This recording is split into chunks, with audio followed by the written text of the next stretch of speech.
Hello students, welcome to the next class of electromagnetism. इस lecture में हम एक बहुत ही interesting and important electrical instrument के बारे में पढ़ना चाह रहे हैं, जिसका नाम है मूविंग कॉइल गैल्वेनोमीटर। गैल्वेनोमीटर सुना है ये नाम? याद है? फैराडे ने यूज किया था अपने एक्सपेरिमेंट में, EMI वाले में।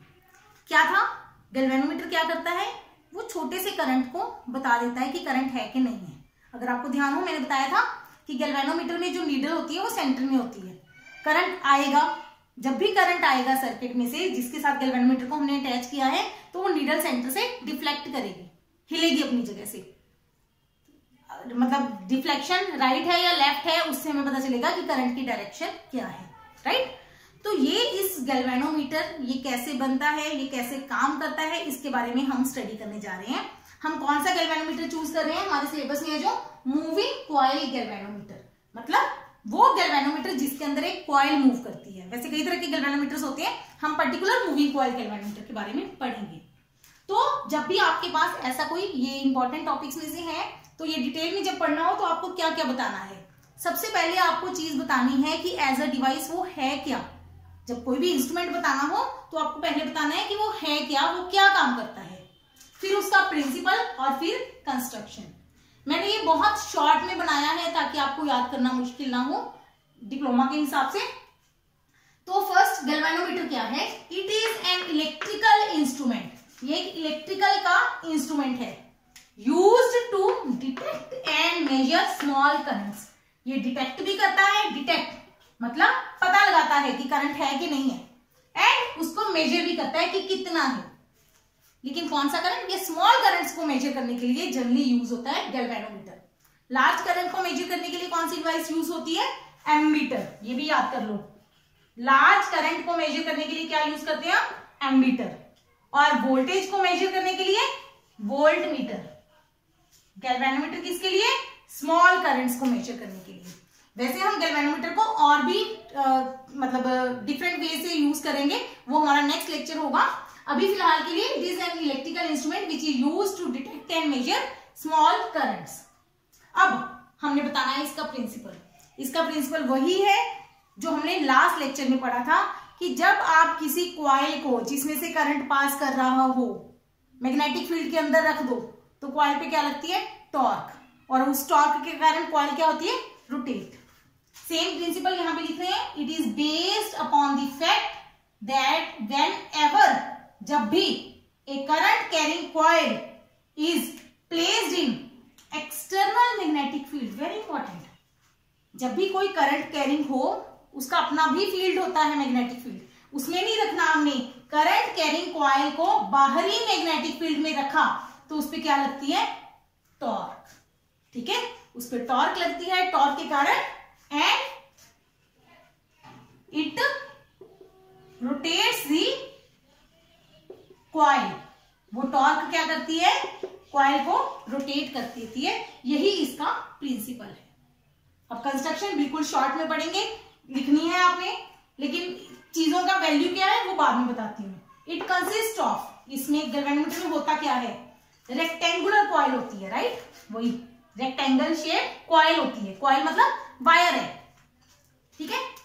Wound over soft iron core. अब ये सॉफ्ट आयरन कोर क्यों यूज की? सॉफ्ट आयरन, सॉफ्ट आयरन जो होती है हमारे पास, ये होता है एक फेरोमैग्नेटिक मटेरियल। फेरोमैग्नेटिक मटेरियल जो मैग्नेटिक फील्ड लाइंस को अपने में से ज्यादा पास होने देता है। तो क्या होगा? इसको हमने सॉफ्ट आयरन कोर के ऊपर लपेट दिया, उससे क्या होगा? जो मैग्नेटिक फील्ड लाइंस हैं वो इसके अंदर से इजीली पास कर जाएंगी, कॉइल के अंदर से, थ्रू दी कॉइल जाएंगी। राइट? अब उसके बाद क्या है? Coil is suspended. सस्पेंड का मतलब होता है लटकाना, लटकाया हुआ है कॉइल को, between the poles of cylindrical magnets. ये यहां पे नोट कर लो, ये सिलेंड्रिकल क्यों यूज किए ये मैं आगे बताती हूँ थ्योरी में इसकी। द कॉइल इज सस्पेंडेड, यहां से कॉइल को लटकाया गया है किसके अंदर? दो मैग्नेट्स के अंदर। वो मैग्नेट्स की शेप क्या है? सिलेंड्रिकल, सिलेंडर शेप के मैग्नेट है, मतलब ऐसे। ये जो मेरा सिलेंडर है लेफ्ट हैंड का, ऐसे होएगा राउंड, और इधर वाला भी सिलेंडर ऐसे होएगा। राइट? दोनों सिलेंडर्स के बीच में दो सिलेंडर्स के बीच में हमने कॉइल को लटका दिया। और ये जो डायग्राम में बनाई है मैंने T1 T2, ये टर्मिनल्स हैं, इनके साथ हम सर्किट को कनेक्ट करेंगे, एक ऊपर से एक नीचे से। एक तरफ से करंट एंटर करेगा, दूसरी तरफ से लीव करेगा। जब इसमें से करंट पास होगा तो क्या करेगा, इस कॉइल पे क्या लगेगी, टॉर्क। टॉर्क के कारण ये कॉइल क्या होगी, रोटेट। यही इसका बेसिक प्रिंसिपल है। अब क्या करेंगे, हमने नोट करना है। अब कॉइल तो रोटेट हो रही है, हमें क्या दिखेगा, ये सारा कुछ एक बॉक्स के अंदर बंद होता है। तो हमने बाहर क्या लगाया होगा, इस कॉइल के साथ एक pointer. A pointer is attached to the coil. इस कॉइल के साथ हमने क्या लगाया होगा, एक पॉइंटर अटैच किया होगा जो सर्किट से बाहर दिखेगा हमें। और उस पॉइंटर को हम एक स्केल के ऊपर फिक्स कर देंगे। फिक्स नहीं मतलब फ्री छोड़ देंगे, एक स्केल बना देंगे। स्केल लगाया हुआ यहाँ पे मार्क होंगे, यहाँ पे सेंटर में 0 होगा, यहाँ पे 10, 20, 30, इधर भी 10, 20, 30 ऐसे होता है स्केल। ठीक है, इस स्केल के ऊपर हमारा पॉइंटर क्या कर सकता है, it moves over a scale. ये एक स्केल के ऊपर मूव करेगा। तो ये है हमारी कंस्ट्रक्शन का शॉर्ट सा पार्ट जो इंपॉर्टेंट है। वर्किंग में क्या है, when current enters the coil, enters नहीं कहते हम, is passed through the coil. जब भी कॉइल में से करंट पास करेगा, इट रोटेट्स, कॉइल रोटेट करेगी and pointer moves, which pointer move करेगा और वो हमें क्या बताएगा, which gives the amount of current. ये हमें बताएगा कितना करंट पास ऑन हुआ है। राइट, ये हमारी छोटी सी वर्किंग, बस हम शॉर्ट में करेंगे इस चीज को। अब ये सारी चीजें हैं जो साथ साथ नोट करते जाना। अब आते हैं इसकी थ्योरी पे। अब इसका मैथमेटिकल पार्ट्स जो बहुत इंपॉर्टेंट है। जब कॉइल को हमने मैग्नेटिक फील्ड में रखा, let n is number of turns, मान लिया n नंबर ऑफ टर्न्स है, and a is area of each loop. हर लूप का एरिया कितना है, a, ये हमने अज्यूम कर लिया। Then the total torque acting is, तो कितनी टॉर्क लगेगी, इसको हम कहेंगे टॉर्क डिफ्लेक्टिंग। मतलब वो टॉर्क जो हमारी कॉइल को डिफ्लेक्ट कर रही है, घुमा रही है। कितनी टॉर्क कॉइल को घुमाएगी, कितनी होगी वो, हमने लास्ट लेक्चर में किया था, NIAB sin थीटा। ये है हमारी टॉर्क जो कॉइल को डिफ्लेक्ट करेगी, घुमाएगी। कॉइल को घुमेगा मतलब पॉइंटर घूमेगा।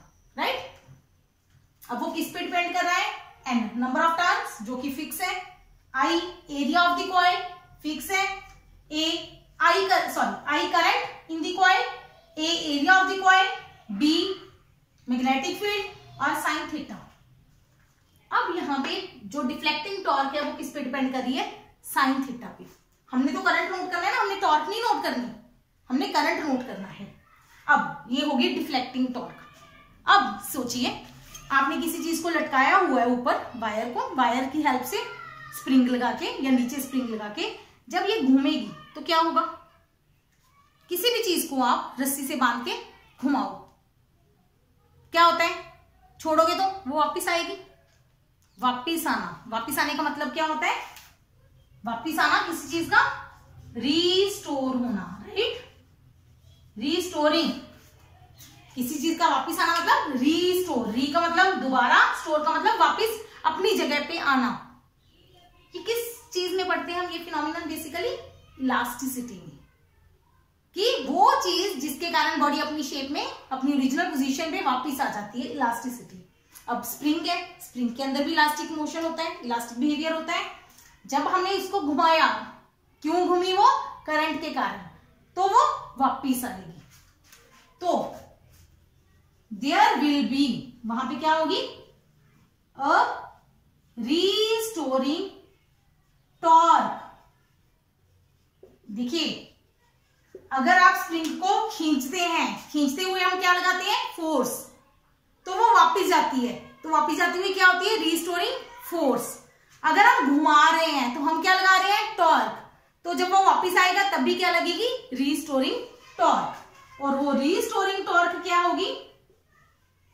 रीस्टोरिंग रीस्टोरिंग, ये जो रीस्टोरिंग टॉर्क होती है, जैसे फोर्स होती है डिस्प्लेसमेंट पे डिपेंड, ऐसी टॉर्क होती है एंगल पे depend. Torque is equal to K phi, K phi, where यहां पे फाई क्या है? Is angle of twist. जितने एंगल से आपने उसको घुमाया है, जितने ज्यादा घुमाओगे उतनी रिस्टोरिंग टॉर्क ज्यादा होगी, उतनी जल्दी वापस आने की कोशिश करेगा। थोड़ा सा घुमाओगे थोड़ा सा वापस आएगा, ज्यादा घुमाओगे ज्यादा वापस आएगा। तो ये रिस्टोरिंग टॉर्क किस पे डिपेंड करती है? एंगल ऑफ ट्विस्ट पे। ट्विस्ट मतलब जितना आपने घुमाया है, ट्विस्ट किया है, चक्कर दिया है उसको। और के क्या है? के इज कांस्टेंट ऑफ प्रोपोर्शनैलिटी, ये हमारा के है। ये वायर की प्रॉपर्टी होती है। वायर की, जिस वायर की कॉइल बनाएंगे उस वायर की नेचर होती है, तो ये फिक्स होता है के। ये दोनों चीजें क्लियर हो गई? एट इक्विलिब्रियम अब होगा क्या? पहले करंट के कारण डिफ्लेक्टिंग टॉर्क आएगी धीरे धीरे। डिफ्लेक्टिंग टॉर्क क्या है? थीटा पे डिपेंड करती है। थीटा क्या था? थीटा इज, जो हमारा थीटा है ये क्या है? Angle between area vector and magnetic field. ये हमारा मैग्नेटिक फील्ड है, मान लीजिए ये एरिया वेक्टर है, तो दोनों के बीच में जो एंगल है वो हमारा क्या है? थीटा। अब स्टार्टिंग में थीटा 0 था, धीरे धीरे ये वायर घूमने लगी, थीटा बढ़ने लगा, कॉइल घूमी, थीटा बढ़ा, तो डिफ्लेक्टिंग टॉर्क बढ़ती रही।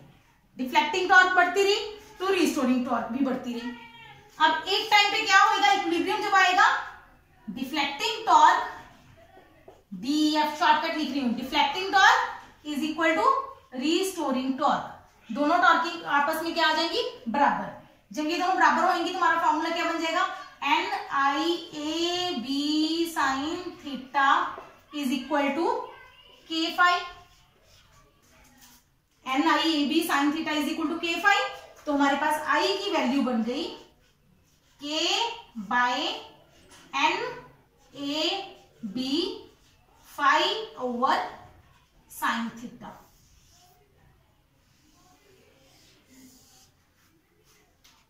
अब यहां पे हमारे पास एक फॉर्मूला बन गया करंट का। अब करंट यहां पे ध्यान से देखिए, दो फैक्टर्स पे डिपेंड कर रहा है। एक फाई पे जो कि एंगल ऑफ ट्विस्ट है, दूसरा किस पे डिपेंड कर रहा है? थीटा पे। मतलब हमारा जो पॉइंटर है वो पॉइंटर की पोजीशन हमें करंट बतानी चाहिए थी एंगल के हिसाब से। ये जो 10, 20, 30 मैंने लिखा था, ये एंगल्स होते हैं, एंगल ऑफ ट्विस्ट। तो ये एंगल पे डिपेंड करना चाहिए था करंट, पर यहाँ पे एक और फैक्टर आ रहा है साइन थीटा। इस फैक्टर को रिमूव करने के लिए हमने जो स्टार्टिंग में मैंने कंस्ट्रक्शन में लिखा था सिलेंड्रिकल मैग्नेट्स, वो इस चीज के लिए यूज करने हैं हमने। अब आई हमारे पास क्या था? K over NAB phi over sine theta. To remove the sine theta factor, इस साइन थीटा फैक्टर को रिमूव करने के लिए हम क्या यूज करते हैं? Radial magnetic field. अब समझते हैं ये है क्या radial magnetic field? Radial magnetic field by using, ये कैसे आया radial magnetic field? Cylindrical magnets, by using cylindrical magnets. Cylindrical magnets use करके हम रेडियल मैग्नेटिक फील्ड लेके आ रहे हैं। अब इससे होगा क्या? हमने क्या किया था स्टार्टिंग में? सॉफ्ट आयरन कोर के ऊपर कॉइल को लपेटा था। तो मैं कॉइल के ऊपर से, आप इमेजिन कीजिए, आप ये हमारी कॉइल है ऐसे बनाई हुई, ऊपर से देख रहे हैं। इस कॉइल को हमने किसके ऊपर लपेटा हुआ है? सिलेंड्रिकल सॉफ्ट आयरन कोर के ऊपर। सॉफ्ट आयरन की एक कोर मतलब अंदरूनी हिस्सा, एक सिलेंडर बनाया हुआ है आयरन का, सिंपल छोटा सा, उसके ऊपर कॉइल लपेट दी। ठीक है, जब आप ऊपर से देखोगे तो आपको क्या दिखेगा? एक सर्कल। साथ में आपने क्या लगाए हैं? दो मैग्नेट्स। मतलब ये हमारा हो गया साउथ पोल ऑफ मैग्नेट, इधर हो गया नॉर्थ पोल ऑफ मैग्नेट, बीच में हो गई सॉफ्ट आयरन। सॉफ्ट आयरन के ऊपर आपने क्या लपेटी हुई है? कॉइल। राइट, ऐसे करके आपने कॉइल लपेटी हुई है। ठीक है, अब क्या होगा? अब किसी टाइम पे ये है कॉइल का एरिया वेक्टर, ठीक है, और ये है मैग्नेटिक फील्ड। नॉर्थ से चला साउथ पे गया, ये मैग्नेटिक फील्ड है। कॉइल का एरिया वेक्टर और मैग्नेटिक फील्ड। अब हमने सॉफ्ट आयरन क्यों ली? क्योंकि मैग्नेटिक फील्ड इसके अंदर से पेनिट्रेट कर जाता है, इसके अंदर से गुजर जाता है। अब इस टाइम बी और ए में एंगल कितना है? 90 डिग्री। तो हमारा थीटा कितना हो गया? 90 डिग्री। एरिया वेक्टर और मैग्नेटिक फील्ड में एंगल। मान लीजिए कॉइल है जो हमारी घूम के ऐसे हो गई, तो हमारे पास क्या होगा? ये नॉर्थ, ये साउथ,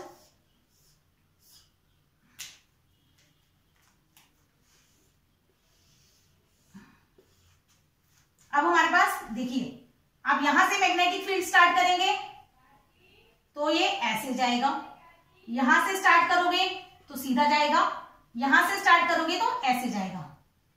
अब हमारे पास इस कॉइल का एरिया वेक्टर किस तरफ होगा? इस तरफ। तो हम ये वाला मैग्नेटिक फील्ड ले लेंगे। अब एरिया वेक्टर और मैग्नेटिक फील्ड के बीच में फिर एंगल कितना है? 90 डिग्री। Again theta 90 degree. जब हमारी कॉइल घूम के ऐसे हो जाएगी तो एरिया वेक्टर इधर हो जाएगा, फिर भी ए और बी के बीच में एंगल कितना होगा? 90 डिग्री। बस आपने सिर्फ ये डायग्राम बना के, ठीक है, ये समझने के लिए है सारा पार्ट भी, हर बार एरिया वेक्टर और मैग्नेटिक फील्ड में एंगल क्या होगा? 90 डिग्री। अब हमने लिखना क्या है यहाँ पे? By using cylindrical magnets as shown in figure, area vector is perpendicular to magnetic field. बस इतना बताओ। इसका मतलब हमारा थीटा कितना हो गया? 90 डिग्री। तो इसका मतलब साइन थीटा कितना हो गया? साइन 91 होता है। तो हमारे पास करंट किसके बराबर आ गया? K over N A B phi. इसका मतलब I is equal to G phi, where G, यहां पे हमारा G क्या है? K over N A B। इसको हम क्या कहते हैं? Galvanometer constant. इसका मतलब हमारा करंट किस पे डिपेंड कर गया? फाई पे। इसका मतलब ये स्केल को हम नोट डाउन पहले कर लेके रखते हैं कि अगर 10 डिग्री ट्विस्ट हुआ, अगर ये डिफ्लेक्शन 10 डिग्री आई, सेंटर से 10 डिग्री मूव किया, तो करंट कितना आएगा? ये जी फिक्स होता है, कॉइल की प्रॉपर्टी है ये, मतलब गैल्वेनोमीटर की एक फिक्स प्रॉपर्टी है, क्योंकि उस गैल्वेनोमीटर में एरिया कितना दिया है आपने कॉइल का, ये फिक्स है, नंबर ऑफ टर्न्स फिक्स है, मैग्नेटिक फील्ड फिक्स है, के क्या है? वायर की प्रॉपर्टी, वो भी फिक्स है। ये सारे फैक्टर फिक्स है, तो जी हर गैल्वेनोमीटर के लिए फिक्स होता है।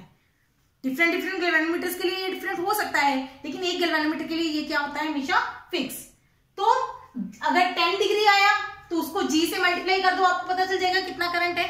अगर 20 डिग्री डिफ्लेक्शन आई तब भी आपको करंट मिल जाएगा। तो इस तरह से हम मूविंग कॉइल गैल्वेनोमीटर को यूज कर सकते हैं। अंडरस्टैंड कि सिंपली क्या है, आपने कॉइल में से करंट पास करना है, उस कॉइल को रेडियल मैग्नेटिक फील्ड के अंदर रख देना है। रेडियल क्यों बोलते हैं? क्योंकि जो इसका सर्कल बना उसके रेडियस के अलोंग मैग्नेटिक फील्ड होगा। रेडियस है, राइट, उस रेडियस के अकॉर्डिंग ये मैग्नेटिक फील्ड की डायरेक्शन जाएगी। सर्कुलर मैग्नेटिक फील्ड हमने इसमें प्रोड्यूस किया है ताकि हर बार थीटा कितना बने, 90 डिग्री। क्यों? क्योंकि अगर थीटा 90 डिग्री नहीं था तो ये आई फाई पे डिपेंड ना करके साइन थीटा पे भी डिपेंड करता, और वो हमारे लिए क्या होती है, एक प्रॉब्लम। उस प्रॉब्लम को ओवरकम करने के लिए हमने रेडियल मैग्नेटिक फील्ड यूज किया। उसके कारण क्या होगा, हमारा जो करंट है वो सिर्फ ट्विस्ट पे डिपेंड करेगा कि वायर आपकी कॉइल कितनी ट्विस्ट की है। वो कॉइल का ट्विस्ट यानी कि करंट पे डिपेंड करेगा। जितना करंट ज्यादा पास करोगे उतनी ज्यादा ट्विस्ट आएगी, यानी कि उतना पॉइंटर ज्यादा मूव करेगा। जितना कम करंट होगा उतना कम ट्विस्ट करेगा। और हम उस ट्विस्ट से, एंगल ऑफ ट्विस्ट से क्या फाइंड आउट कर सकते हैं, amount of current. Hope you enjoyed the video. अगर आपको कोई भी इसके रिगार्डिंग डाउट हो तो आप डिस्क्रिप्शन में लिखी मेल आईडी पे मेल कर सकते हैं। Please like, share and subscribe to my channel. Thank you.